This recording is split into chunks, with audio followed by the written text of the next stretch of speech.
Tomorrow is the return of Ontario's MuslimFest, a weekend of free events that celebrates Muslim culture and food, performances, and art. We're joined by Chef Aleem Sayed and organizer Sana Kawaja, who are part of the team that bring this festival to life. Thank you both for being here today. I really appreciate it. Thank you for having us. Sana, talk to me about this. We were talking during the break. 15 years this festival has been around. What is it all about? So MuslimFest is a festival that promotes Canadian art, culture, and entertainment. Like you said, 15 years strong. We had very humble beginnings. We're expecting 50,000 attendees to come over the course of 3 days.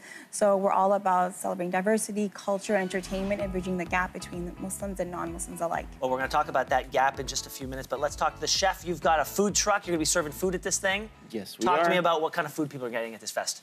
So there's going to be a whole bunch of different vendors there. So you're going to have everything across the board, from like Afghani food to like traditionally Lebanese food, even burgers and stuff like that. What we're doing is just something very simple. What does it mean for you to be able to share your food in an environment like this? I think it's amazing because we're bridging the gap between Muslims and non-Muslims, and everyone gets to see how diverse of a city we actually live in by having these types of events. Now, you both refer to bridging a gap, and one of the goals of the festival, Sana, is to, quote, build dialogue of friendship between Canadians from all backgrounds. Talk to me about this cross-cultural understanding that this fest is trying to foster. Well, we've developed a stage, a platform where we share a common narrative, so of love, family, hope.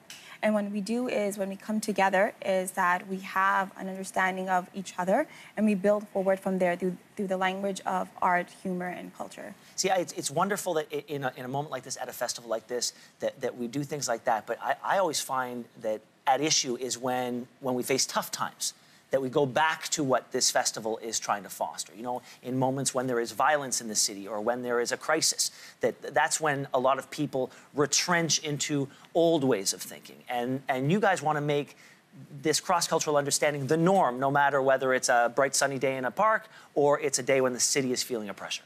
Correct. I mean, I think that's what it is. Like, you know, at the end of the day, food brings everybody together.